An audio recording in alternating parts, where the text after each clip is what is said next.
Olá, queridos, a paz do Senhor seja sobre a sua vida e de toda a sua família. Eu sou a pastora Cláudia e eu estou aqui para que mais uma vez nós possamos juntos adorarmos ao nosso maravilhoso Deus. Estou dando início ao nosso culto da família, um culto que tem nos abençoado, a palavra tem nos edificado e nós temos crescido muito no conhecimento daquilo que Deus tem para as nossas vidas. E existe algo que eu gostaria de falar com você. Iniciar esse momento agradecendo pela sua participação, pela participação daqueles a quem você convidou. Dizer que ainda dá tempo de você compartilhar o link com alguém para que possa estar junto conosco aqui nesse momento tão precioso. Quero aproveitar esse momento e agradecer a toda a programação da igreja, que foi uma grande bênção. Culto de terça-feira nos abençoou de forma sobrenatural e agora de forma presencial. Não deixe de dar o seu nome para que você possa participar conosco também. Nós tivemos as nossas células onde nós aprendemos mais da palavra de Deus. Temos a oportunidade de compartilhar os nossos testemunhos. Temos um momento junto com os nossos irmãos de poder fortalecer os vínculos, estreitar os laços de amizade entre todos nós, da igreja. Que saudade que a gente tá dos momentos em que nós tínhamos ali os momentos presenciais juntos. Então, a célula é um momento mais particular e a gente consegue minimizar um pouquinho mais essa saudade. E nós tivemos também o Arena Jovem, uma explosão de louvor, adoração, primeiro culto que foi presencial e uma grande bênção. Muitos jovens inscritos e nós com todos os cuidados ali para que todos pudessem realmente estar protegidos em relação à questão do distanciamento, mas realmente foi uma grande explosão de alegria. Como foi bom poder reencontrar os amigos, não é verdade? Aqueles que faziam tempos que não se viam. Então não deixe de participar do próximo. Procure seu líder, dê o seu nome, reserve a sua participação, porque realmente é um momento maravilhoso e uma grande oportunidade de aprender mais e mais de Deus com esses jovens tão abençoados da Sara Nossa Terra Granja Viana.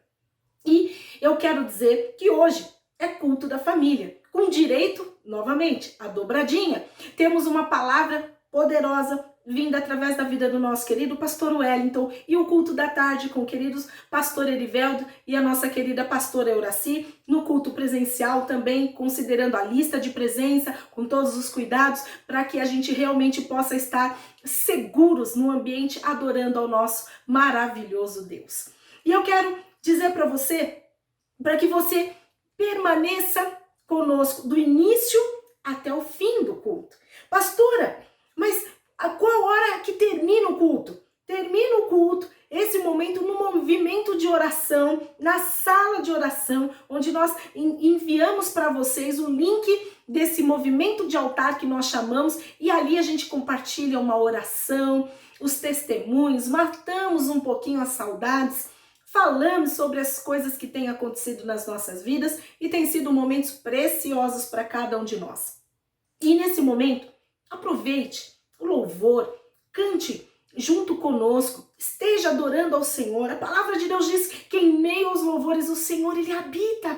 Olha que coisa tremenda e sobrenatural podermos adorar ao nosso maravilhoso Deus, não é verdade?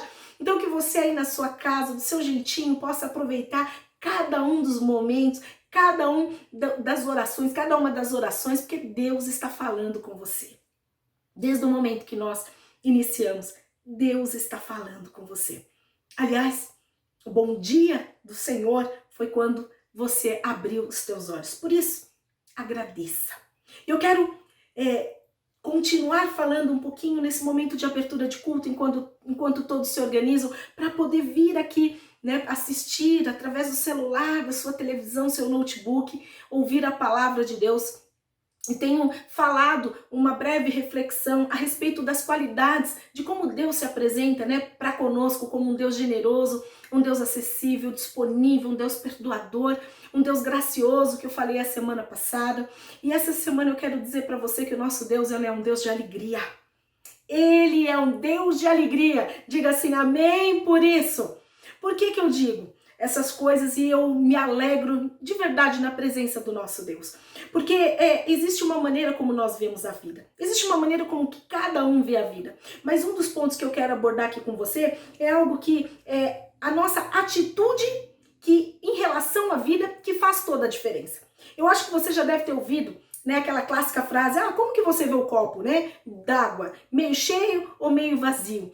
Se referindo à maneira como você encara os fatos, a maneira como você encara as circunstâncias. E não tem certo, não tem errado, mas isso tudo tem a ver com aquilo que a gente sente. Tem a ver com a perspectiva de como nós olhamos a nossa vida. E isso é quem faz a diferença na nossa história. Porque é comum, e talvez você, assim como eu, tenha passado por momentos de dificuldades, tenha tido situações onde você olhou o copo e até viu ele um pouco mais vazio, né? Situações onde você estava num momento super diferenciado da sua história e você viu o copo meio cheio. Assim como pessoas da sua família também. Isso é muito comum, mas o Senhor, Ele nos ensina algo sobrenatural na palavra de Deus, que é aquilo que faz a nossa vida se tornar, de fato, mais alegre, mais produtiva, tirando todo aquele peso que vem através das provações que todos nós passamos. A Bíblia diz que o sol, ele nasce para o justo, mas ele também nasce para o injusto. Então nós teremos aflições, problemas financeiros, doenças, enfermidades, mas o mais importante é a maneira como a gente vê o copo com um pouco d'água ou um copo cheio d'água. Na verdade, nós que somos cristãos, nós temos que ver o copo transbordando. Diga glória a Deus. Transbordando. E por que, pastora, você diz isso? Puxa, eu tô até me sentindo mal, porque tem situações que eu vejo as coisas um pouco ruins, de forma mais pessimista. O que faz a diferença dessas pessoas que olham para o copo e veem ele transbordando? O que faz a diferença quando nós nascemos de novo em Cristo é o nosso relacionamento com Deus. E isso muda tudo. Muda a nossa perspectiva de olharmos as circunstâncias. E aí traduz para esse ditado popular algo que faz toda a diferença na nossa história. Por que eu digo isso? Porque existe algo que o nosso Senhor, Ele diz na palavra, que a alegria dele é aquilo que é a nossa força, e a alegria vem dele. A alegria vem de Deus. Para todas as coisas nós temos que separar a maneira. Às vezes a gente fala, puxa, mas fala sobre um sentimento como a felicidade. Eu quero dizer para você que na Bíblia não existe referência de Jesus a respeito da felicidade. Porque ele não encarava a circunstância como um problema do copo meio cheio ou um copo meio vazio. Ele encarava as circunstâncias como problemas que era aquilo que tinha um propósito, através daquilo que o Senhor destinou ele para poder realizar. Então, como tem sido o seu relacionamento com Deus? Essa é a primeira palavra. Existe algo que está lá no livro de Isaías, no Antigo Testamento, porque ele simplesmente não conseguia conter a sua alegria. Esse profeta, ele traduz algo poderoso para nós e tem muito a nos ensinar.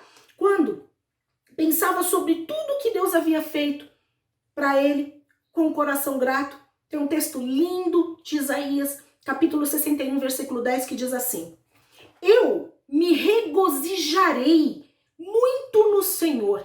A minha alma se alegrará no meu Deus, porque me vestiu de vestes de salvação, cobriu-me com um manto de justiça, como noivo que se adorna com um turbante e como noiva que se enfeita com as suas joias. Que coisa maravilhosa, né? A alma dele se regozija de alegria no Senhor. Como cristãos, como os filhos de Deus que somos, nós temos a razão máxima para nos regozijar, nos alegrar na presença do nosso Deus. Não importa o que está acontecendo conosco, né? A gente tem essa razão. E a razão máxima, diga assim comigo, eu tenho a razão máxima para me alegrar, principalmente pelo motivo que eu estou na presença de Deus o tempo todo. Nunca permita que as emoções possam te afetar ou interfira na sua vida. Sabe por quê? Porque essa maneira como nós vemos, ela está baseada com a forma cuja qual nós nos relacionamos com Deus enquanto Pai. E Jesus, ele nos ensina isso de uma maneira super poderosa. Veja, tem um texto que eu quero ler com vocês lá no livro de João, no capítulo 15, versículo 11, que Jesus, ele oferece essa alegria sem limite para nós, para que nós possamos ser imitador dele. e não vivermos de uma forma que não tenha a plenitude do Senhor sobre as nossas histórias, né? Na noite anterior de Jesus ser crucificado, ele compartilhou algo aqui com os discípulos, né? Com eles ali na refeição da Páscoa, que ensina demais para nós. Ele compartilhou toda a questão de que ele havia, né? Que ele poderia experimentar no momento da crucificação. Aqueles homens experimentaram momentos de rejeição. Quantos aqui já passaram por situações onde foram rejeitados? Então, os discípulos também, Jesus ensinava, eles foram rejeitados inclusive pelos religiosos da época. Você imaginou seu pastor, seu líder te rejeitar? Olha que coisa! Aquele quem você vai recorrer, puxa, conhece a palavra de Deus, conhece o Senhor, você vai se refugiar nele e ele te rejeita. Aqueles homens, eles passaram por ameaças de morte, eles perderam a renda financeira. Quantos já perderam agora com esse momento da crise toda que nós estamos vivendo? Perderam inclusive renda. Eles viveram todo o tempo sem uma residência, sem um lar fixo. Veja, tantas situações e provações que eles passaram ali, ao lado do Senhor, não é? E Jesus, sabendo de tudo que ia passar, da traição, o tempo que ele estava vivendo ali, a sentença que viria para ele durante a manhã seguinte, mesmo assim, ele não se deixou levar pelos momentos traumáticos que ele iria viver. Então, o que eu tenho para dizer para você? Preserve, busque, procure, enquanto você ainda tem a oportunidade, um relacionamento íntimo com o Senhor. Se você tem vivido momentos difíceis, onde você tem buscado alegria, isso não tem acontecido na sua história, o Senhor, ele tem um caminho. Jesus, ele nos ensina. Jesus, aliás, ele é o caminho. E a palavra de Deus diz assim, eu vos tenho dito estas coisas. Ele dizendo, naquele momento crucial, eu vos tenho dito estas coisas, para que a minha alegria permaneça em vós e a vossa alegria seja plena. João 15:11. Veja, vou repetir para você. Eu vos tenho dito essas coisas para que a minha alegria permaneça em vós e a vossa alegria seja plena. Jesus queria isso para os seus discípulos, Jesus queria isso para você e ele queria isso para mim. Como você tem vivido com essa alegria plena que o Senhor ele tem nos garantido na palavra de Deus, porque ele nos deixou isso como promessa. Como tem sido a nossa vida? Nós temos vivido no limite máximo, independente daquilo que nós estamos vivendo? Queridos, o Senhor deixou alegria sobre as nossas vidas e para que a gente pudesse viver de forma plena. Meu convite para você nessa manhã, como que você tem olhado, né, as situações, as circunstâncias, olhe de uma maneira que você veja transbordar a presença de Deus, ainda que sejam situações difíceis, você verá em nome de Jesus, o quanto Deus tem te trazido essas situações para que você cresça. Está vivendo um deserto? Nenhum deserto dura para sempre. Está vivendo uma provação? Creia no Senhor para que você possa passar sobre ela, mas passe de uma maneira cuja qual o Senhor nos ensinou. Com espírito alegre, Ele nos deixou essa alegria. Então, em nome de Jesus, que seja isso sobre a sua vida, sobre a sua história. E eu quero orar por cada um de vocês, em nome de Jesus. Fecha os teus olhos aonde você está e o Senhor, ele derramará bênção sobre a sua história e será agora, em nome de Jesus. Eu creio, porque a palavra de Deus diz que a oração do justo muito pode em seus efeitos. A palavra de Deus diz que onde dois ou mais concordam. E nós estamos concordando agora como igreja. Senhor, ó Pai, em nome de Jesus, eu elevo, Senhor, a minha oração ao Senhor, aos céus, da onde vem, ó Pai, o nosso socorro presente no momento da tribulação, no momento da angústia. Nos abençoa cada um, Senhor, ó Deus, em nome de Jesus, que está agora ouvindo esta oração, ouvindo a palavra, para que o Espírito da paz os encha, para que o Espírito da alegria os encha, Senhor, ó Deus, em nome de Jesus, afastando, tirando todo o espaço, para que venham, ó Deus, pensamentos negativos, situações onde nós não acreditamos que podemos vencer e prevalecer, mas que venha, ó Deus, em nome de Jesus, uma fé tamanha a ponto de nos alegrarmos na presença do nosso Deus. E mesmo diante das tribulações, dos problemas, das adversidades, possamos crer em Deus, que existe um Deus maior do que cada um de nós e que pelo fato de ser maior, ser o nosso Criador, ser um Deus justo, tem prazer em nos abençoar, nós não ficaremos, em nome de Jesus, abandonados. Creia, irmãos, nessa palavra. Creia no poder dessa oração, em nome de Jesus. Se você recebe aí do seu lugar, dê um grande glória a Deus e aplauda ao nosso Senhor Todo-Poderoso. A Ele toda a honra, toda a glória, todo o domínio e toda a majestade. Amém? Que você, toda a sua família, possa ter um excelente culto. Não esqueça, fique do início ao fim. Não esqueça, participe conosco do movimento de oração na sala de Zoom, porque certamente seremos grandemente abençoados pelo poder de Deus. Aproveitem a palavra, alimente-se dela e que o Senhor, em nome de Jesus, vos encha de alegria. Que o Senhor te abençoe.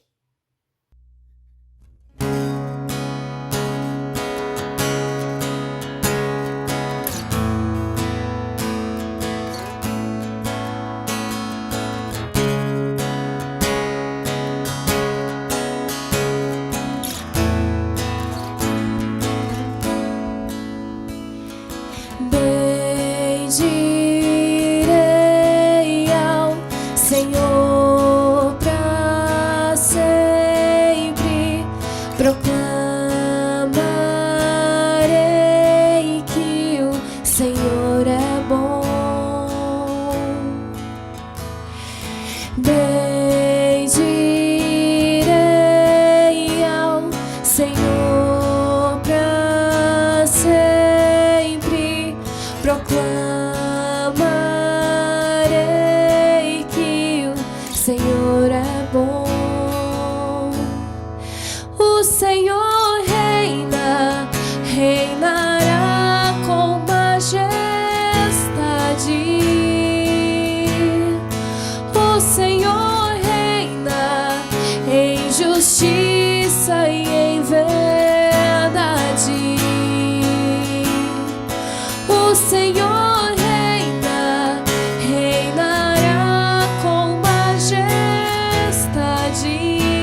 o próprio Deus que vive em mim. Debaixo de suas asas me escondi.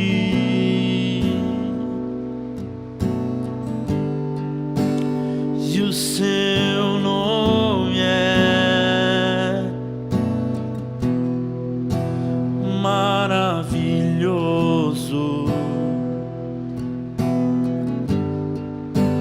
Glória ao príncipe da paz.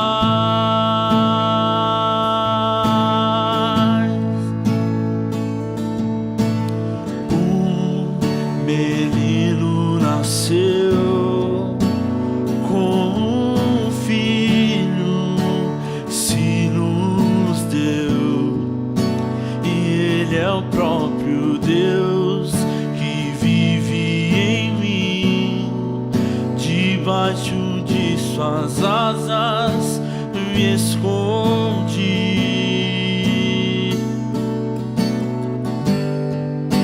E o seu nome é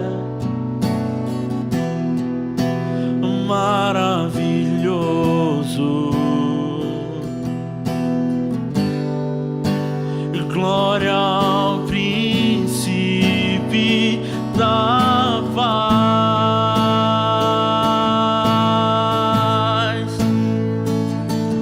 E o céu começa a se abrir, toda a terra se dobrou a ti.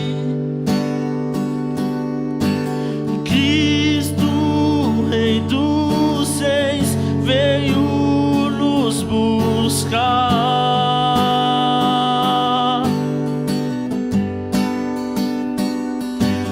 Leva-nos em tuas mãos pelas portas da cidade, na Nova Jerusalém, tua noiva vai entrar. Cantamos santo, santo, santo é o Senhor. Santo, santo, santo é o Senhor. Ninguém me toca como você, ninguém me vê como você me vê. Faz brilhar teu rosto sobre mim.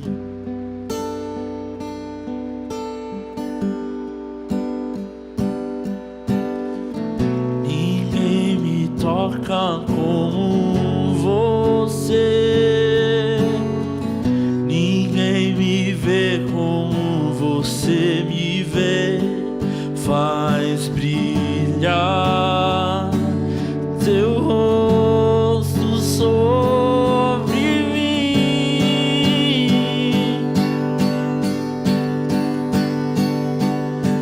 E o céu começa a se abrir, toda a terra se dobrou a ti. Cristo, Rei dos Reis, veio nos buscar.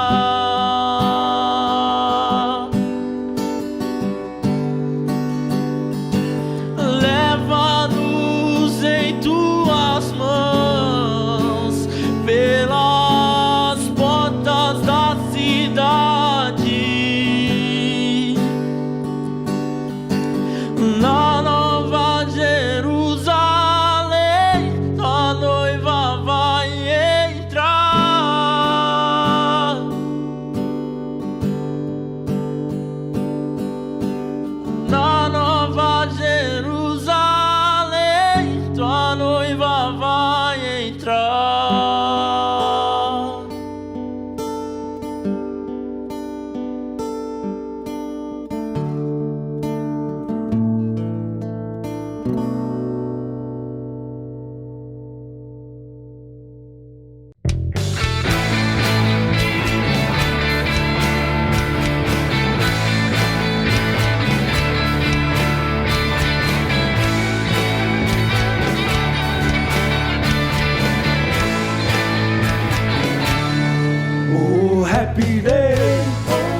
my sins away. Oh, happy day. Oh, happy day. Oh, happy day. Oh, happy day. Oh, happy day. Oh, happy day. When Jesus washed. When Jesus washed. When Jesus washed. When Jesus washed.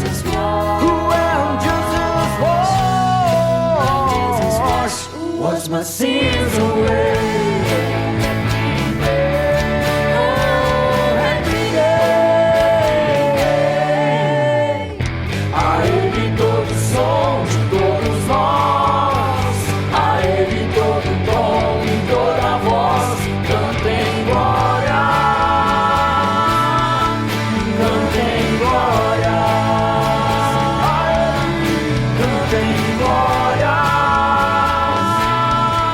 cantem glória.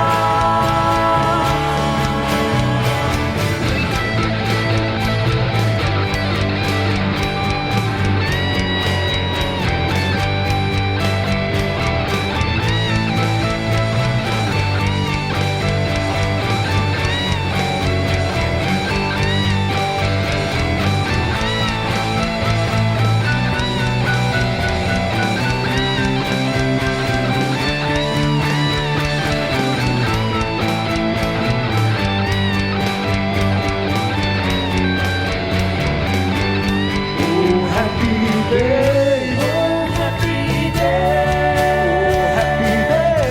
Oh, happy day. When Jesus washed. When Jesus washed. When Jesus washed. When Jesus washed. Wash my sins away. Oh, happy day. Oh, happy day. Oh, happy day.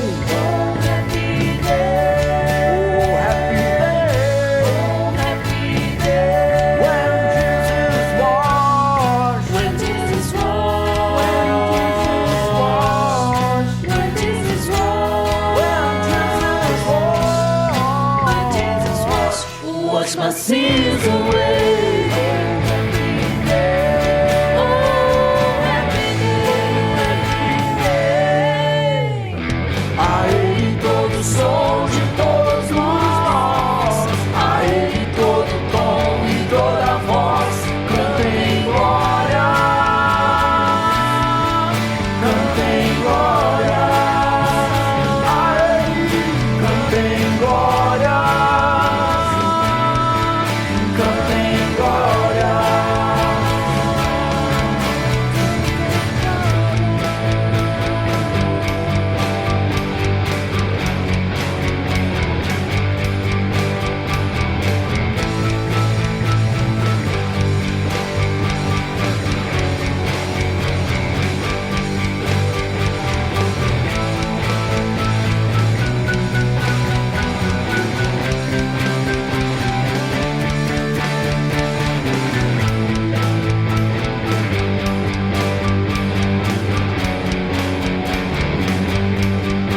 Cantem glória, cantem glória, cantamos glória, cantamos glória. Igreja, canta glória ao Unigênito de receber toda honra, toda glória, ao único digno de todo poder, toda honra e majestade, pertence ao Senhor Jesus.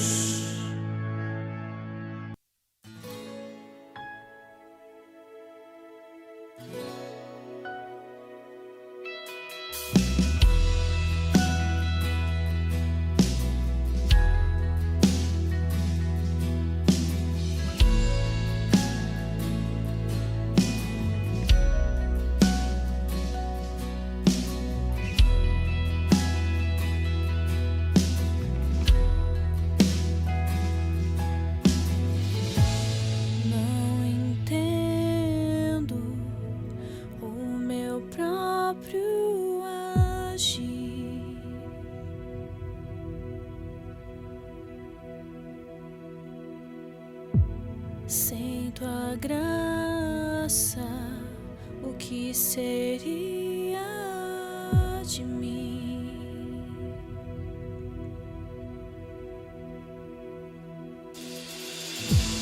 Não entendo o meu próprio agir.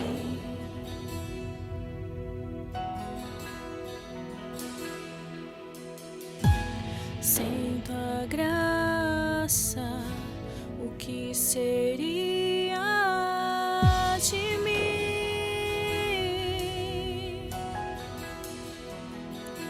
Pois o bem que eu quero fazer não faço, e o mal que eu não quero, esse sim acabo cometendo. Em meu ser militam carne e espírito, em uma guerra infindável, a qual eu não me rendo. Pois meu corpo já foi vendido como escravo, e não existe bem nenhum em mim, apenas o pecado. Mas eu sei que no tocante ao meu interior tenho prazer na sua lei. Tu és o meu amado, então liberta-me de mim. Eu quero ser a sua casa. Se você estiver aqui, eu sei, eu venço o pecado. Então enche-me de ti, até que não haja mais espaço. Pois quando estou em tua presença, o meu viver é transformado.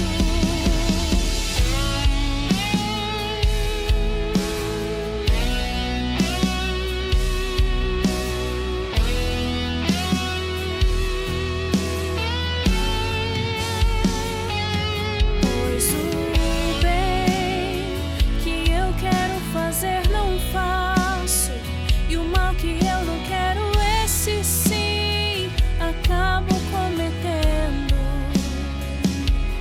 Em meu ser militam carne e espírito, em uma guerra infindável, a qual eu não me rendo. Pois meu corpo já foi vendido como escravo, e não existe bem nenhum em mim, apenas o pecado. Mas eu sei que no tocante ao meu interior tenho prazer na sua lei. Tu és o meu amado, então liberta-me de mim. Eu quero ser a sua casa. Se você estiver aqui, eu sei, eu venço o pecado. Então enche-me de ti, até que não haja mais espaço. Pois quando estou em tua presença, o meu viver é transformado. E eu passo a ser livre pra viver a tua vontade.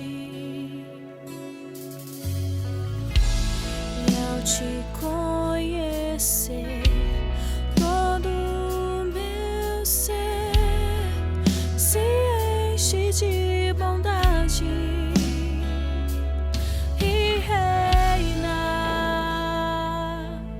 o Espírito sobre a carne.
Bom dia, igreja.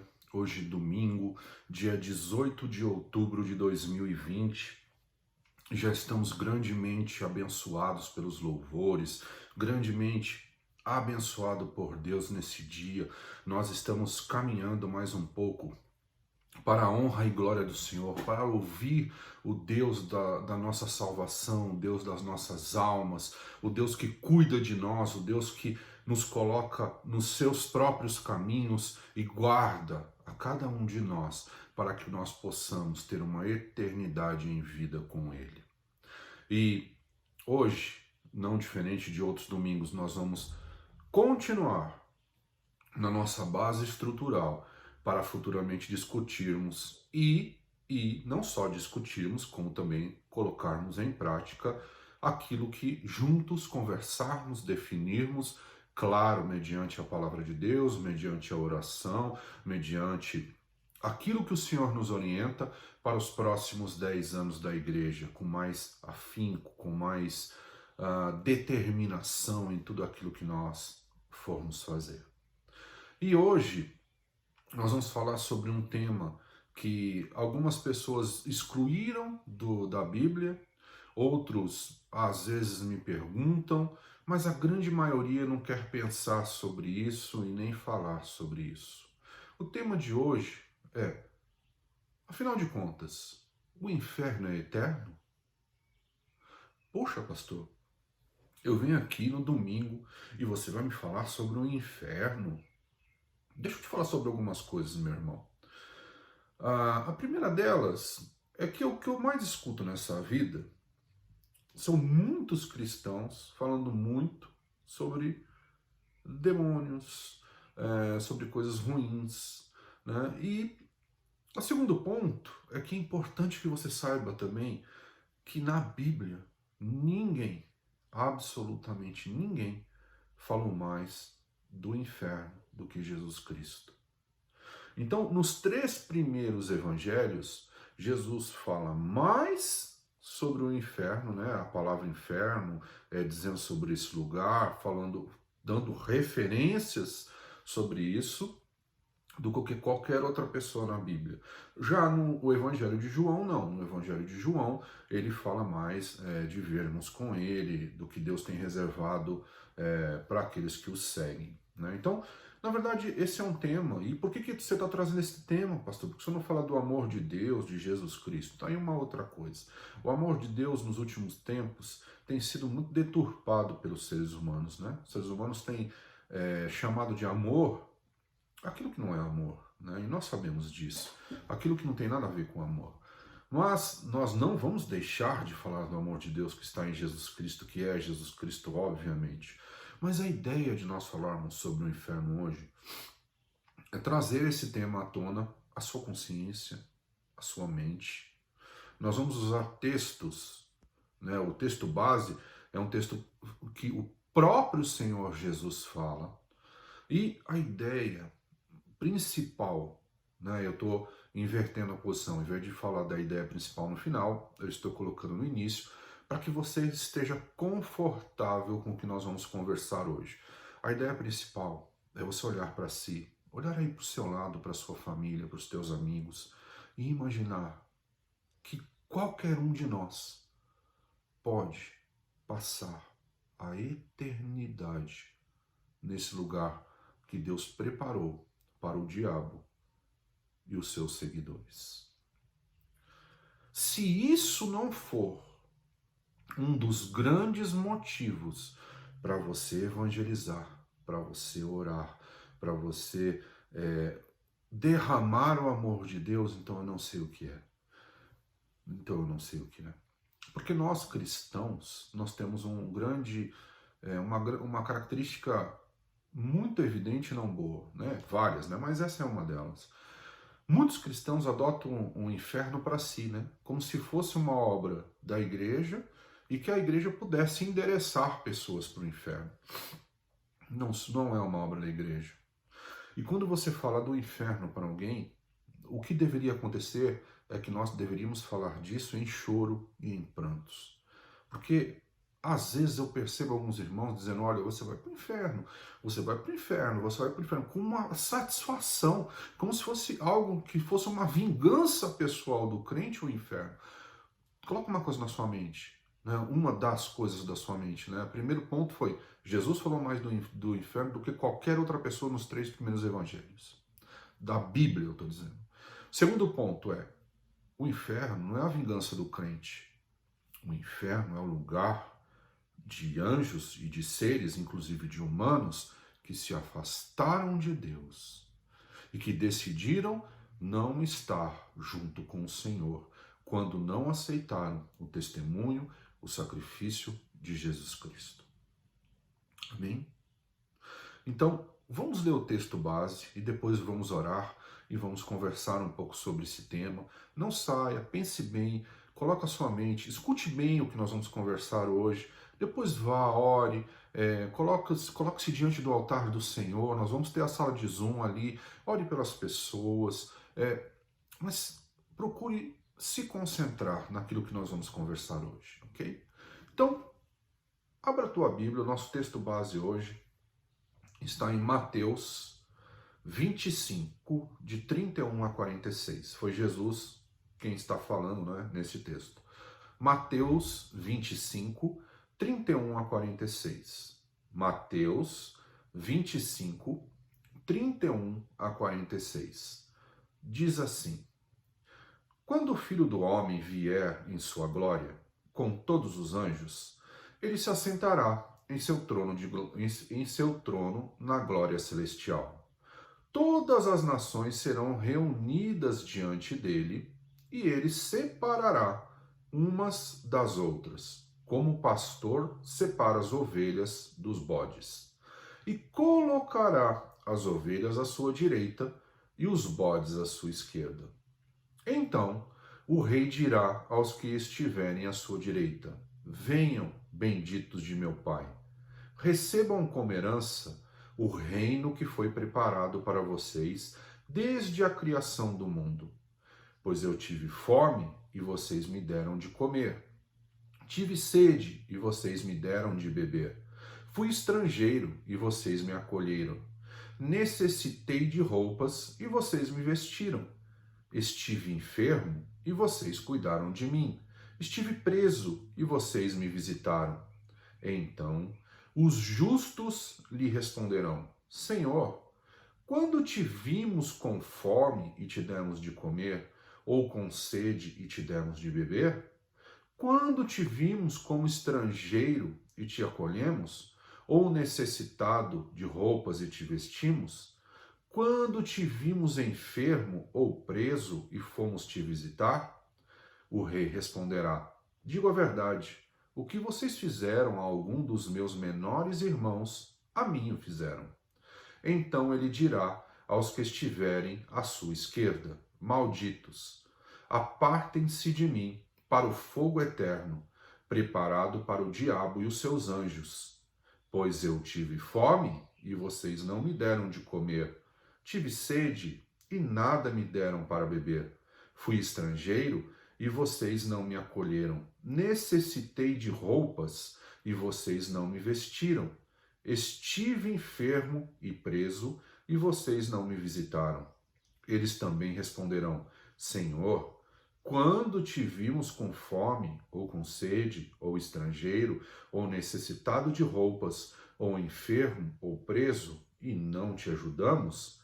Ele responderá: Digo a verdade, o que vocês deixaram de fazer a alguns destes mais pequeninos, também a mim deixaram de fazê-lo. E estes irão para o castigo eterno, mas os justos para a vida eterna. Curva a tua cabeça, fecha os teus olhos, vamos orar. Senhor meu Deus e meu Pai, nós louvamos o teu nome. Fala conosco nessa manhã. Desperta em nós o grande senso de pregarmos a tua palavra, de fazermos aquilo que o Senhor tem nos orientado, aquilo que o Senhor tem nos determinado, de seguirmos os teus passos. Afinal, por suas pisaduras é que nós somos sarados. E nós queremos andar nas suas pisaduras, andar junto contigo, aprender contigo. Nós queremos a tua consciência, Pai. Entregamos a ti a nossa consciência, porque nós queremos e trocamos toda a nossa consciência pela tua consciência. Nessa manhã fala conosco, Senhor, e nos orienta. Em nome de Jesus. Amém. Amém, meu irmão. Então esse texto é um texto escatológico de Jesus. Jesus está falando do final daquilo que vai acontecer e da separação entre aquilo que ele chama de bem e de mal, dos bons e dos maus, né? Mas antes de entrarmos no texto propriamente dito, vamos passar pelas palavras que nós conversamos até hoje. Então, quando nós começamos a preparar esse caminho para falarmos sobre os 10 próximos anos na igreja, nós falamos sobre dons espirituais, falamos sobre a falta de disciplina na igreja, falamos sobre casados, solteiros e divórcio, falamos sobre limites da liberdade cristã, falamos sobre o que é ser espiritual, falamos sobre questões que parecem antagônicas, falamos sobre a alegria e a tristeza e a paz que excede o entendimento, falamos sobre almas tranquilas. E hoje nós estamos perguntando, será que o inferno é eterno mesmo? Então, vamos voltar ao texto. O que o Senhor Jesus está falando aqui? Ele está falando que vai existir claramente uma separação entre o bom e o mal. E ele termina esse texto dizendo o seguinte, olha, os maus, assim como o diabo e os seus anjos, serão lançados no lago de fogo e enxofre. Então a primeira coisa que eu quero falar com vocês é qual é a tua definição de inferno, né? O que é o inferno na sua mente? Para alguns, o inferno é aquilo que a Bíblia chama de Hades ou Seol ou Sheol, que na verdade o Hades ou Sheol que se refere às mesmas coisas. Se você estudar mais de uma maneira um pouco mais complexa, você vai descobrir que é um lugar separado em 3 partes, né? Pelo menos de acordo com livros históricos. E, na verdade, a Bíblia também diz que o lugar, né, o lugar onde os demônios estão, onde os anjos estão, ou parte deles está preso, é no abismo. E o abismo dá a conotação ou demonstra que é um lugar diferente daquilo o que a Bíblia chama de inferno. Dá a conotação de um outro lugar, eu não vou dizer uma outra dimensão, porque a gente não tem a certeza de nada, mas seria algo como uma outra dimensão, onde determinados anjos estão presos. Agora, em Apocalipse 12, eu não vou ler esse texto aqui, mas depois você leia. Em Apocalipse 12, no versículo 9, a Bíblia diz que Satanás e seus anjos foram expulsos da onde eles estavam, né, do paraíso, vamos usar esse termo, e foram lançados na terra e não no inferno. Então a primeira coisa que você precisa tirar da sua mente é que Satanás é o príncipe do inferno. Satanás não é o príncipe do inferno. O inferno, se for entendido como um lago de fogo e enxofre, ou essa similaridade, né? O inferno será um lugar de tormento também para os demônios e para o próprio diabo e para aqueles que estiverem com eles. Então, o diabo não é o príncipe do inferno. Isso é mitologia, isso é linguagem vulgar, linguagem popular. Em algum momento da história começou a se dizer isso e desenhou-se lá o diabo com chifre, com não sei o que lá. Isso é mitologia, né? Você tem que tirar um pouco dessa história, você tem que tirar um pouco dessa forma de enxergar. Se você não conseguir tirar da sua mente essa forma de enxergar, vai ser difícil que você compreender aquilo que a Bíblia efetivamente diz. Então, vamos repassar sobre alguns pontos. Até aqui é importante. O senhor está repetindo muito, sim, para fixar conceitos. O primeiro é, ninguém falou mais do que inferno do que Jesus. E ele falou principalmente nos 3 primeiros evangelhos. No evangelho de João ele retrata mais a nossa estada com ele, nossa permanência com ele e tudo mais. Segundo ponto. Satanás foi lançado na terra, junto com os seus anjos. Alguns foram presos num lugar onde a Bíblia chama de abismo. Mas Satanás não foi lançado no inferno.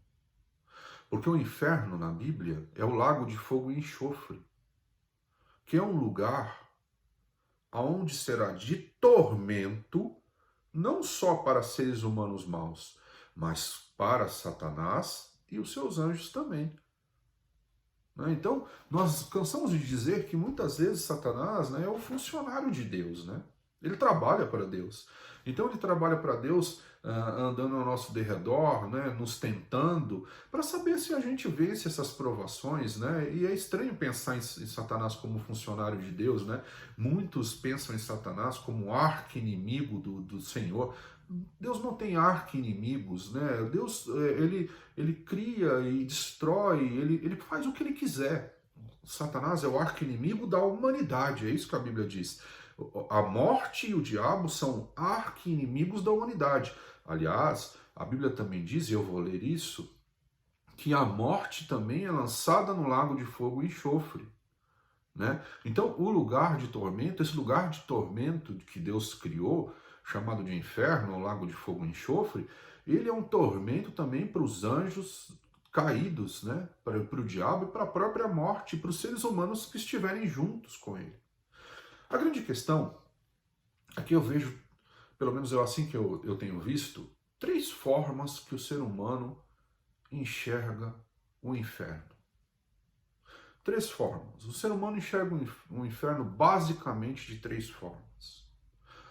A primeira forma que eu vou citar, isso não existe ordem sequencial, é só para ordem de fixação, é a forma que algumas seitas, eu digo seitas porque na maior parte dessas são seitas mesmo, que acreditam que quando o homem ele se afasta de Deus e no final, nesse momento de julgamento, aquilo que Deus chama de inferno ou de castigo, ou seja lá do que for, semelhar a isso, é que aquele homem que se afasta, o homem mau, ele será simplesmente aniquilado.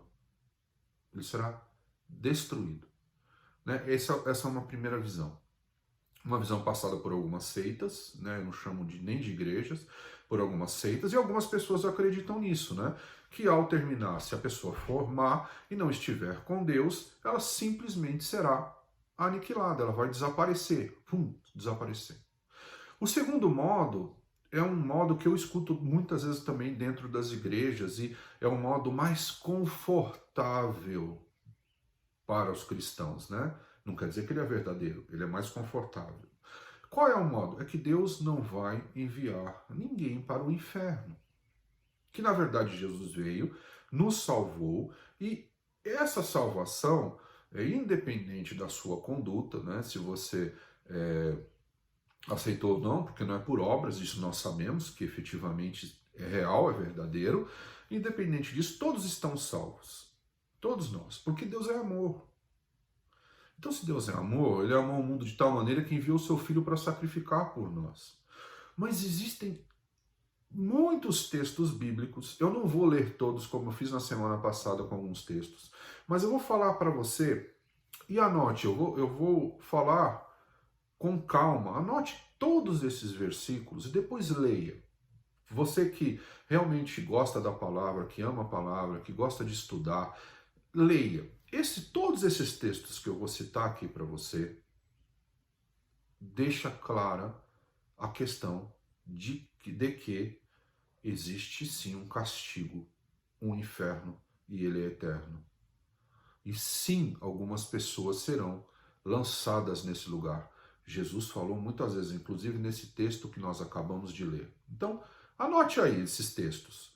Salmo 1, Daniel 12, versículo 2, Mateus, que nem eu acabei de ler, 25, de 31 a 46, Mateus 5, 22, Mateus 5, 29 e 30, Mateus 10, 28, Mateus 11, 23, Mateus 16, 18, Mateus 18, 19, Mateus 23, 15, Mateus 3, 12, Mateus 25, 41, João 15, versículo 6, Mateus 22, versículo 3. Todos esses textos, se você ler, ou são claramente ditos por Jesus, ou são alusões feitas à literal separação e envio de algumas pessoas para esse lugar de destruição. Porém, algumas pessoas acreditam que Deus é amor e que ninguém vai ficar no inferno. Afinal de contas, eu vivi 80 anos, 100 anos, 70 anos, seja lá quanto for. Deus não é justo, né? Afinal de contas, eu vivi tanto tempo, tão pouco tempo, para passar uma eternidade do inferno. Isso não seria justiça. Meu irmão, deixa eu te esclarecer uma coisa. O inferno não tem a ver com você, nem com o tempo de vida que você tem nessa terra. Você precisa resgatar na sua mente o porquê ele existe. Ele existe porque pessoas saíram dos caminhos de Deus. E Deus, grava isso, Deus é eterno. Deus é eterno. Então, ele diz assim num dos textos, vocês estão destituídos da glória de Deus, ou vocês estão separados de Deus. Tanto que isso aconteceu com Adão e com Eva, né, quando foram lançados fora do paraíso. Vocês não podem mais estar no mesmo lugar onde Deus está. Claro, Deus está em todos os lugares, né, mas não pode mais estar junto com Deus. E Deus cria a terra como uma espécie de plano temporal para que alguns possam ser resgatados pelo Filho dele que se sacrificou por nós. Ou seja, não importa se você viveu 60 anos, 70, 80, a justiça de Deus não está no teu tempo de vida. A justiça de Deus está nele, na santidade dele, em quem ele é, um Deus de vida eterna. Então, se você é força de expressão, né, ou qualquer pessoa, decidiu não estar com o ser de vida eterna, ele estará num lugar de sofrimento eterno, pois o inferno, vou repetir, para que você grave isso, não tem a ver com o seu tempo de vida, tem a ver com Deus, com quem ele é, com quem Jesus é. Nós existimos de verdade, de verdade, de verdade mesmo, em vida, a partir daquilo que nós somos em Jesus. Porque se nós não formos em Jesus, nós não existimos. É algo complexo de se entender. Mas o fato é esse, a Bíblia diz que a vida está em Jesus. Ele é o caminho, a verdade e a vida. E se nós não entendermos isso, nós definhamos. Tem um texto de Paulo, que eu vou usar como um exemplo para isso, que é muito, muito interessante. Né? Esse é um texto que todos nós conhecemos. Né? Esse texto, na verdade, ele está em Romanos 7,19, que é um texto onde Paulo ele cita o seguinte: o bem que eu gostaria de fazer, esse eu não faço, mas o mal que eu não quero fazer, esse eu faço. Então, isso demonstra, eu estou fazendo só uma correlação para que você entenda, ok? Que quando um ser humano, Jesus nos livra de qualquer pecado, amém? Ele levou sobre ele todos os nossos pecados, enfermidades, todas as nossas mazelas. Amém? Falamos sobre isso na semana passada, se não me engano, há 2 semanas. Mas quando você e eu decidimos que não vamos mais pecar, mas nós decidimos fazer isso, e na nossa mente vem assim, hoje eu tenho esse vício, por exemplo, X vício, não importa qual. Eu não vou mais fazer. Na verdade, quando você faz isso, e aqueles que são da área da psicologia vão entender melhor, talvez, isso, você, na verdade, está alimentando a sua mente com o próprio pecado. Apesar de você estar dizendo, eu não vou cometer esse pecado, né, e você diz, não, hoje eu vou resistir, hoje eu não vou fazer, hoje eu vou cometer, você está se alimentando daquele próprio pecado, e aquilo vai se tornar mais difícil de você vencer. A ideia bíblica e o conceito bíblico é que, claro, que nós nos arrependamos, porém, a principal proposta bíblica é que a gente troque as nossas vidas, a nossa consciência pela vida de Jesus. Então, o teu esforço maior não deveria, não estou dizendo que você não tenha que dar atenção para isso, não deveria ser em ficar pensando todos os dias que você tem um pecado e que você precisa vencer aquele pecado. Na verdade, o grande poder, o que vai agir em você, o Espírito Santo, é que, na verdade, o nosso maior sacrifício deve ser trocar a nossa consciência pela de Jesus. Por isso Paulo diz, sede meus imitadores como eu sou de Cristo. Aí Paulo percebe isso, que o que ele deve fazer é imitar Jesus Cristo, né? Que é seguir Jesus. Então, na verdade, você precisa trocar o seu pensamento, trocar a sua consciência pela consciência que está em Cristo, pela forma de viver de Jesus. Assim, você vai ter, todos nós, mais facilidade, se é que eu posso usar essa palavra, em vencer todo o pecado. Porque a partir do momento que a mente de Cristo for a sua mente, você vai pensar como o Senhor pensa, não que você vai ser Ele.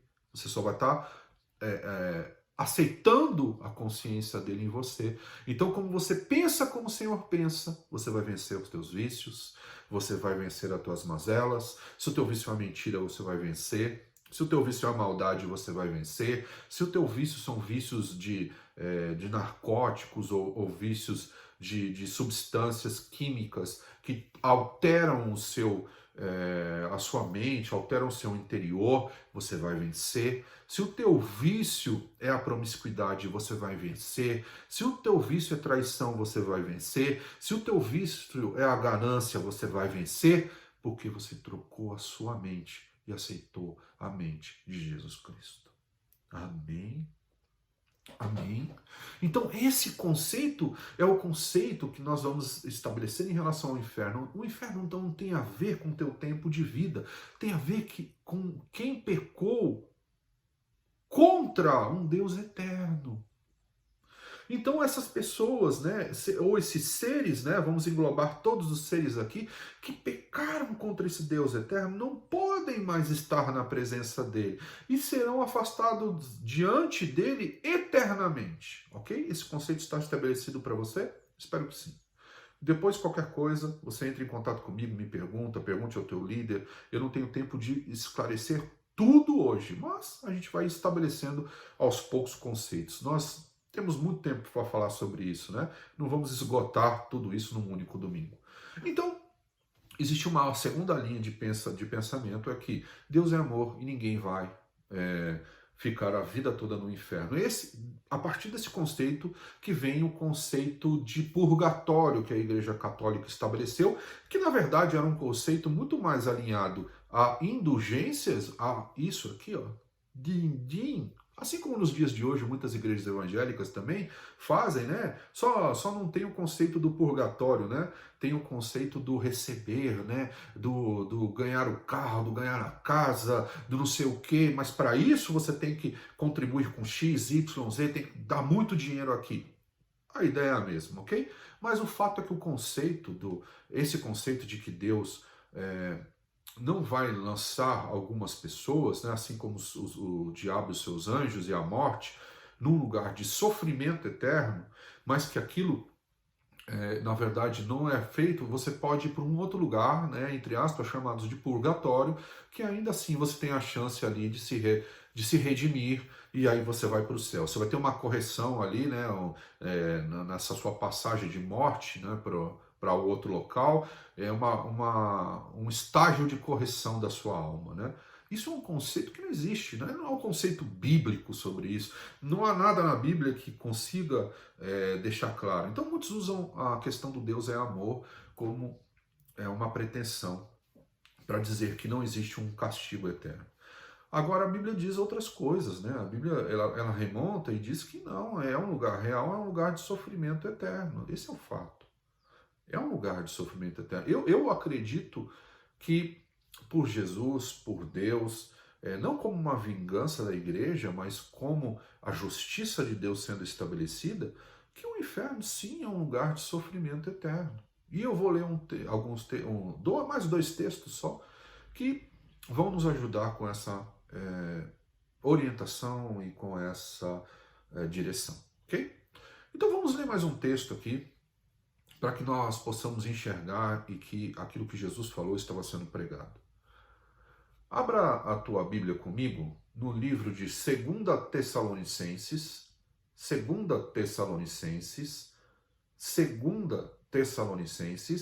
capítulo 1, versículos 6 a 12. Capítulo 1, versículos 6 a 12. Capítulo 1, versículos 6 a 12. A palavra de Deus, ela diz assim: é justo da parte de Deus retribuir com tribulação aos que lhe causam tribulação e dar alívio a vocês que estão sendo atribulados, e a nós também. Isso acontecerá quando o Senhor Jesus for revelado lá dos céus, com os seus anjos poderosos, em meio a chamas flamejantes. Ele punirá os que não conhecem a Deus e os que não obedecem ao Evangelho de nosso Senhor Jesus. Eles sofrerão a pena de destruição eterna. E qual é a pena, né? A separação da presença do Senhor e da majestade do seu poder. Isso acontecerá no dia em que ele vier para ser glorificado em seus santos e admirado em todos os que creram, inclusive vocês que creram em nosso testemunho. Conscientes disso, oramos constantemente por vocês, para que o nosso Deus os faça dignos da vocação e com poder cumpra todo bom propósito e toda a obra que procede da fé. Assim o nome do Senhor Jesus será glorificado em vocês, e vocês nele, segundo a graça de nosso Deus e do Senhor Jesus Cristo. Amém. Então está claro nesse texto, mais uma vez, que haverá uma distinção. E ele diz, olha, aqueles que não aceitarem os evangelhos, aqueles que não creram no Senhor, serão destruídos, né? Serão afastados de Deus. Né? Qual é a destruição? Ser afastado de Deus, da sua glória e do seu poder. Não existe destruição maior para qualquer ser que exista do que estar longe do Senhor, longe do seu Criador. E para nós, humanos, nós podemos dizer isso, longe do nosso Pai.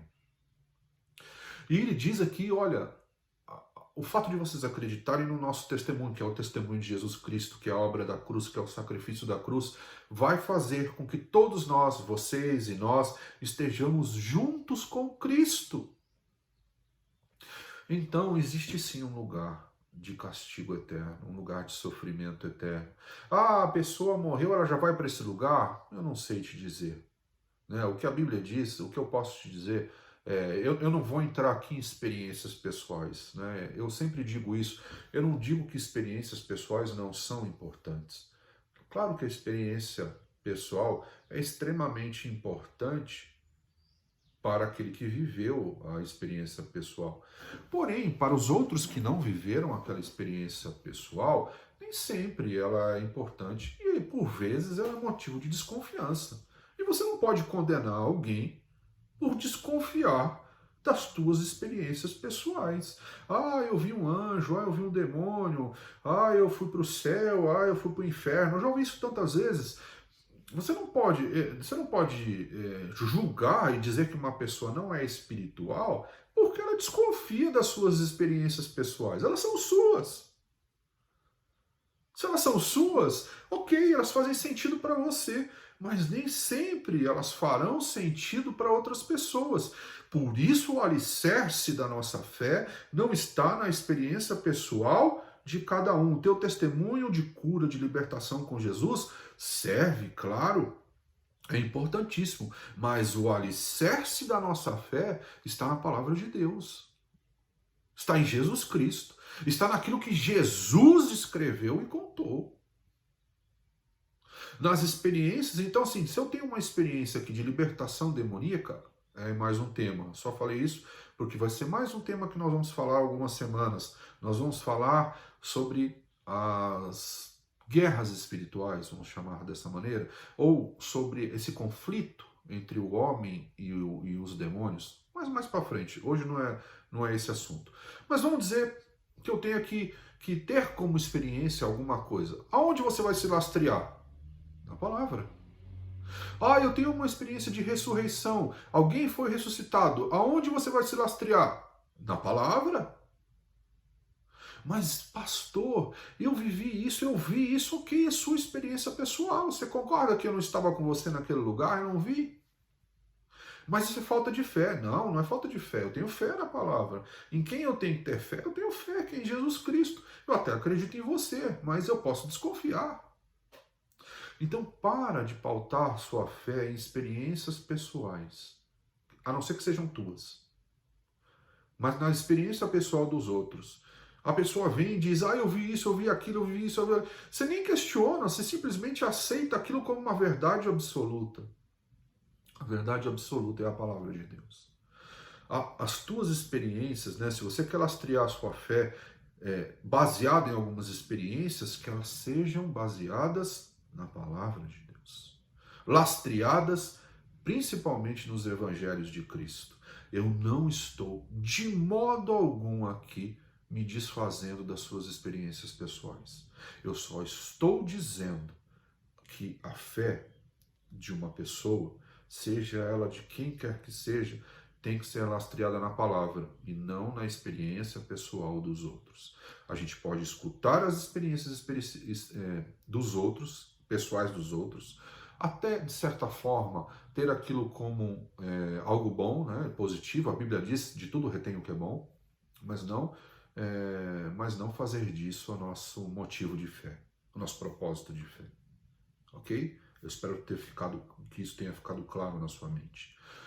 E a gente andando nesse caminho, né, nessa forma de pensar, pensando nesse lugar, poxa, então quer dizer que as pessoas vão sofrer eternamente? É o que a Bíblia diz, é o que o Senhor Jesus diz. Estão destituídos da glória, separados da glória, ficaram longe e distantes de Deus, mas aqueles que estão com o Senhor estarão com Ele sempre, sempre, sempre. Estarão junto com Ele na eternidade. Agora, a pergunta que eu te faço é, quantas pessoas você tem escutado falar sobre isso? Aliás, para ser teológico aqui, eu não gostaria de ser teológico, né? Mas o conceito de destruição, né, para aqueles que ficaram longe de Deus, chama aniquilacionismo.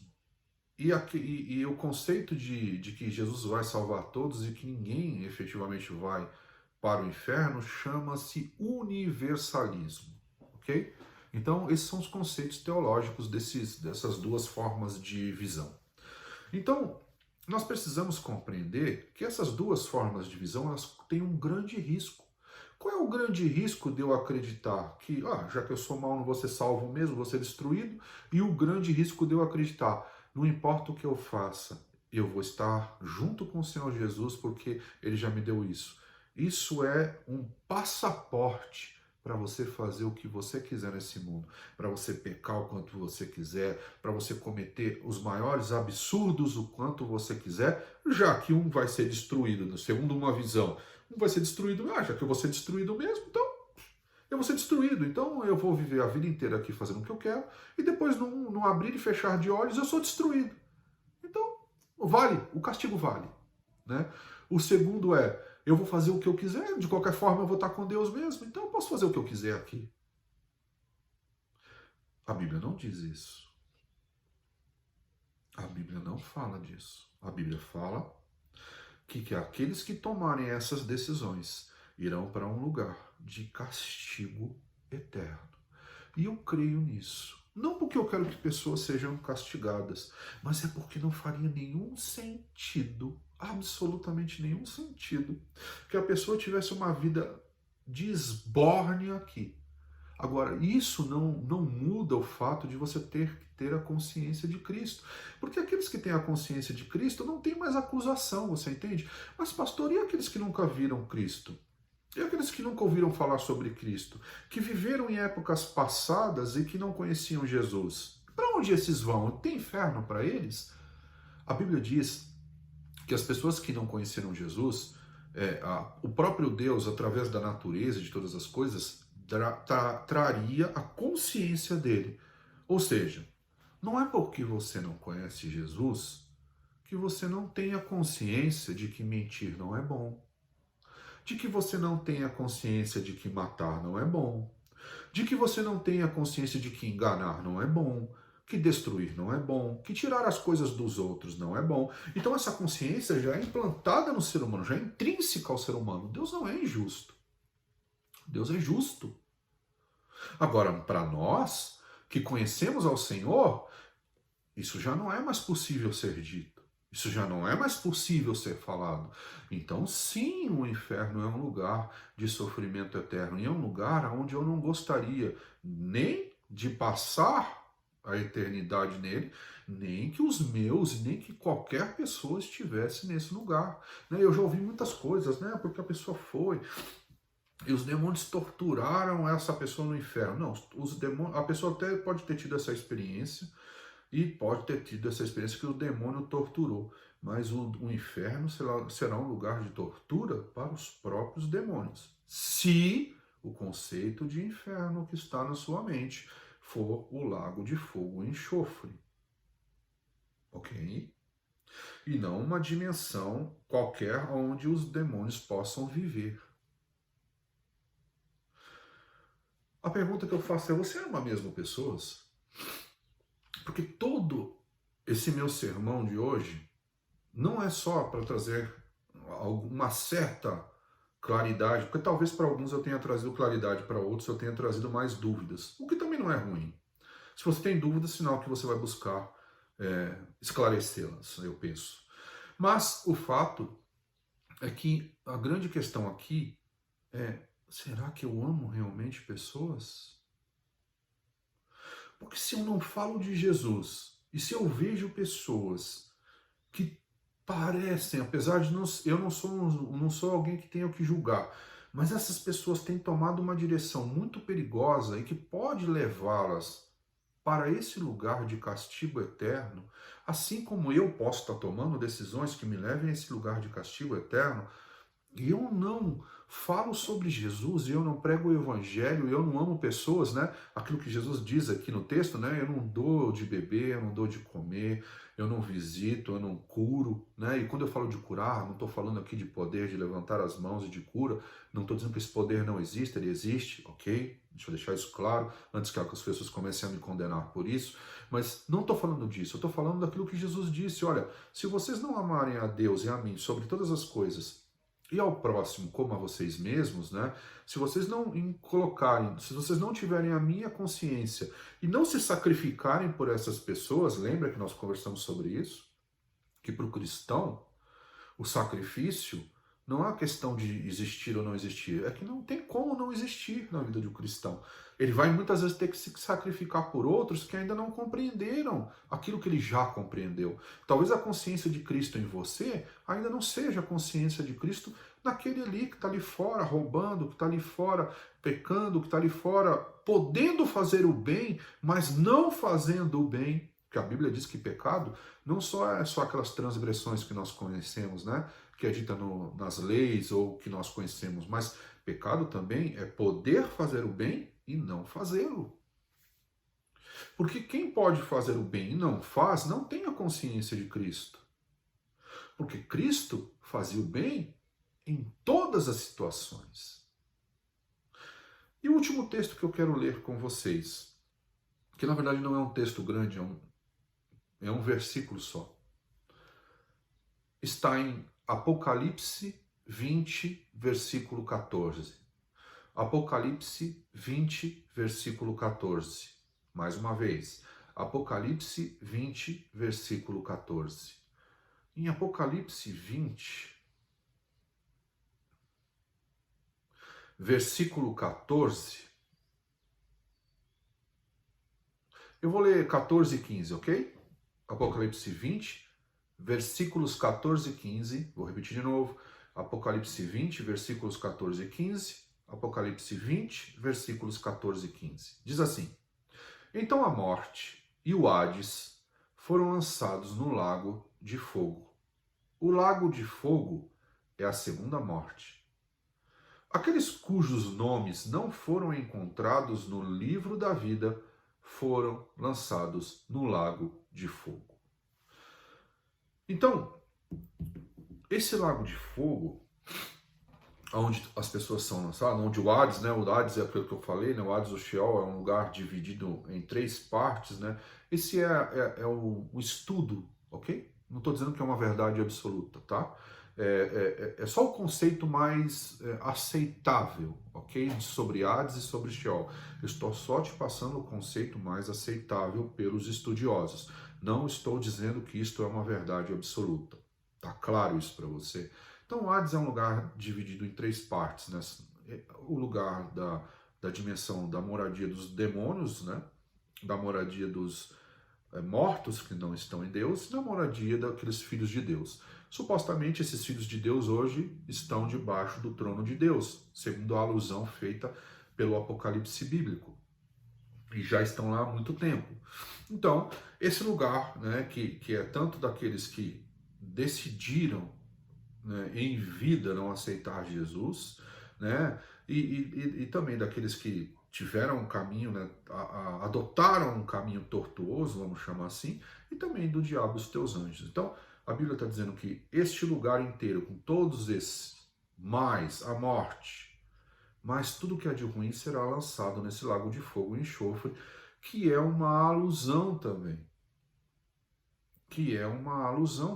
A algo ruim, a algo que, quando a Bíblia fala de lago de fogo e enxofre, muitas vezes, ou de fogo consumidor, ela se refere a um local que existe em Jerusalém, se não me engano, que é um local que no Velho Testamento, nações pagãs sacrificavam pessoas para os seus deuses, e que hoje, eu acho que ainda na atualidade, é um grande lixão que ele tem fogo, né, que queima o tempo todo aquele lixo. Então, quando fala de fogo consumidor em determinados pontos bíblicos, eles estão se referindo a esse grande lixão que existe em Jerusalém e que queima constantemente, né? E que a questão é, você estará num lugar onde você não terá sossego, né? Onde você não terá paz. Afinal de contas, as pessoas que forem para este local estarão num lugar longe de Deus, longe da glória de Deus, afastados do poder de Deus. Então é um lugar onde não existe paz. Agora, meu irmão, eu te faço uma seguinte pergunta. Você quer estar nesse lugar? Aí eu te faço uma segunda pergunta. Você gostaria que alguém da sua família estivesse nesse lugar? Te faço a terceira pergunta. Você gostaria que alguém deste mundo, por pior que seja, esteja nesse lugar de sofrimento eterno? Se em qualquer uma dessas 3 questões a sua resposta for sim, hoje é dia de você se ajoelhar diante do Senhor, porque existe um espírito de julgamento dentro de você. E esse julgamento não te pertence, não pertence a mim, não pertence a nenhum homem, a não ser o Senhor da glória. Então, se esse espírito julgador está em você, e você respondeu sim para uma dessas 3 questões que eu levantei, hoje é dia de você pedir perdão, se ajoelhar diante do Senhor e falar: Senhor, me dá a tua consciência. Se eu tiver que julgar um dia, que seja pela tua consciência e não pela minha. Aí eu estarei preparado para julgar de acordo com o que o Senhor o faria e não de acordo com aquilo que eu acho que deve ser feito. O segundo ponto é, se você não tem feito, se isso é indiferente para você, o seu coração está cauterizado quanto a isso. se ajoelhe diante do Senhor e peça perdão. Fala, meu coração está cauterizado, Senhor. Talvez ele esteja cauterizado pela ciência, né? Por você não acreditar que esse lugar existe. Ou por você não acreditar que alguém possa ser lançado nesse lugar. Ou por você não acreditar que o Deus é bom e não haverá essa justiça. Peça perdão ao Senhor. E se em terceiro, sabedor de tudo isso, você não tem pregado o Evangelho, é porque... Mas eu estou salvo já. Os outros são os outros, né? Então, se isso não é motivação, incentivo, né? Um dos principais incentivos, né, para você pregar o Evangelho, claro que o amor de Deus é soberano e acima de tudo, e Jesus é acima de tudo, mas se isso aqui não é um incentivo para você também pregar, eu vou falar isso que é melhor, também pregar a palavra de Deus, significa que você não se importa com que outras pessoas, independente de quem elas sejam, vão para esse lugar de sofrimento eterno. Talvez, além do arrependimento, eu te aconselho em algo. Vá em algum lugar onde exista sofrimento. Vá em algum lugar onde pessoas passam fome. Vá num hospital onde pessoas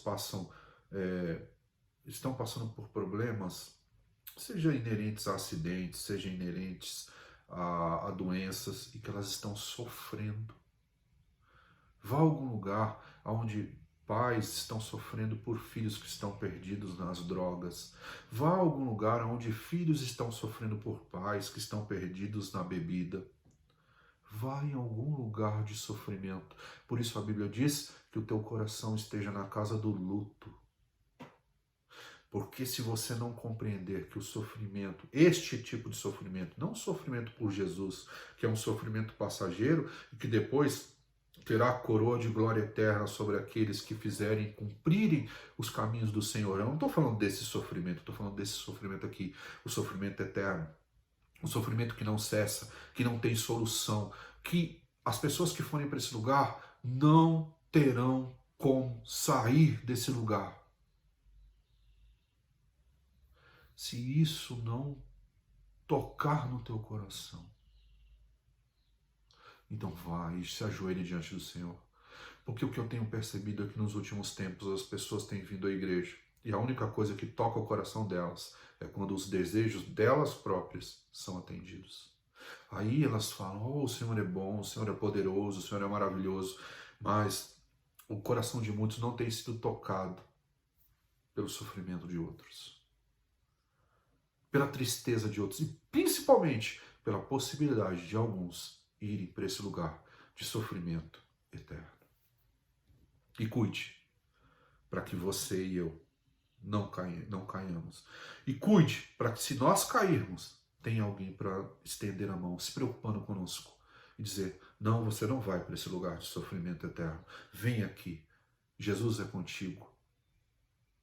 Então só por isso eu falei nisso nessa manhã. Lembra-se, nos próximos 10 anos podem acontecer coisas que nunca mais acontecerão na igreja. É uma grande possibilidade, não é uma certeza, mas é uma grande possibilidade. Então, esse conceito tem que estar intrínseco na sua mente, assim como estava na mente de Cristo, porque Cristo falou disso várias vezes. Tem que estar dentro do teu coração ardendo Jesus e dizendo, eu não quero que ninguém esteja nesse lugar. Eu não quero estar nesse lugar. Eu não quero ninguém nesse lugar. Então isso tem que estar ardendo em você, e em mim, e em todos nós. Feche teus olhos, curva tua cabeça. Senhor, nós sabemos que Tu és amor, mas que Tu és justiça. Meu Pai, nós queremos ter a Tua consciência. Entregamos diante do Teu altar os nossos pecados, mas a nossa forma de vida, para que nós possamos viver uma vida sem culpas e sem pecados, porque não é mais a nossa consciência, mas a Tua consciência, é o Senhor quem habita em nós. Meu Deus, acende em mim esse amor, coloca em mim esse amor por vidas, que eu possa sair daqui e pregar o Teu Evangelho, Que eu possa sair daqui e falar da tua palavra.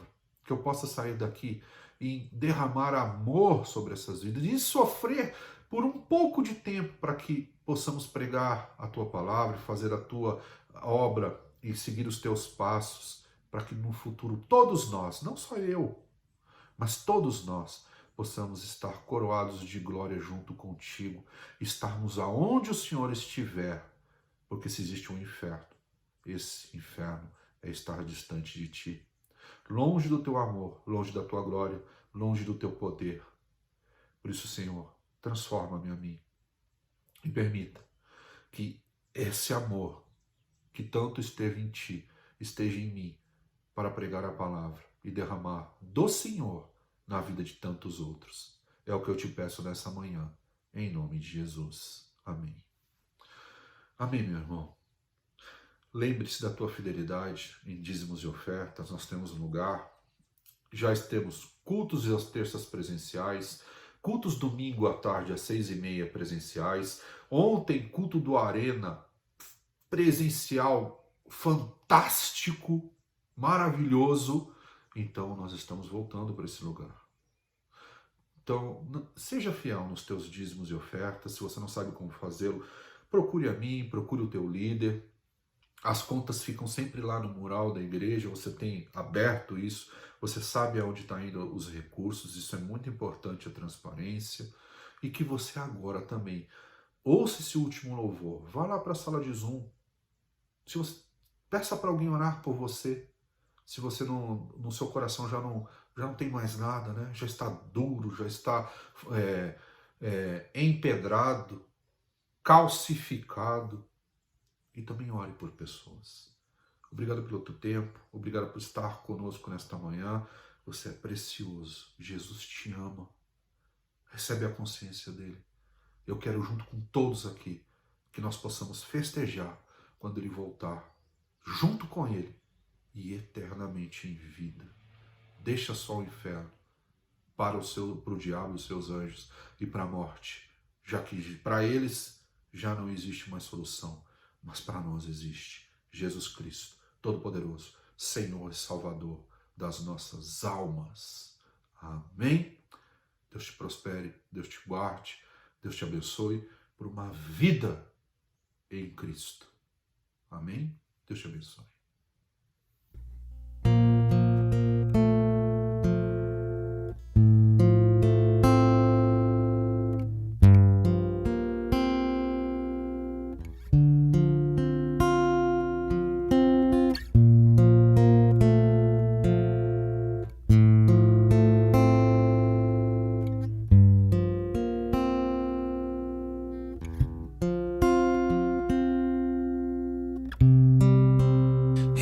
Quero estar neste lugar onde o pecado é perdoado e as culpas são levadas.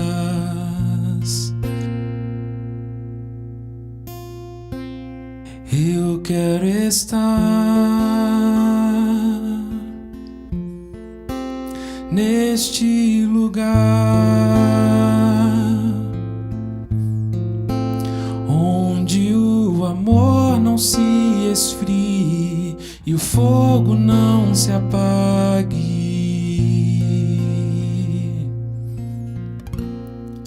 Em tua presença, Senhor Jesus.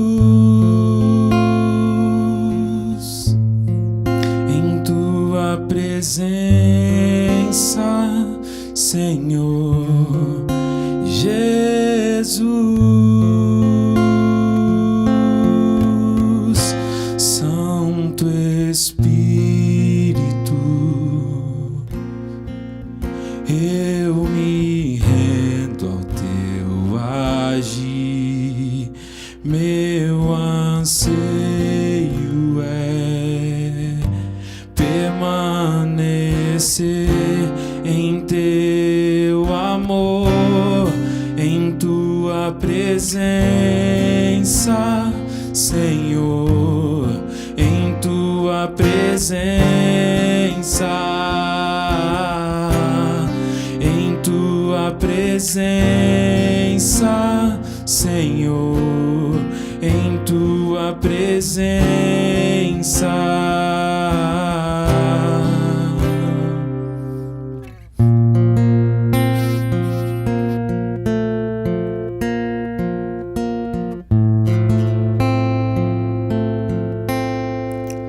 Eu quero estar neste lugar onde o pecado é perdoado e as culpas são levadas.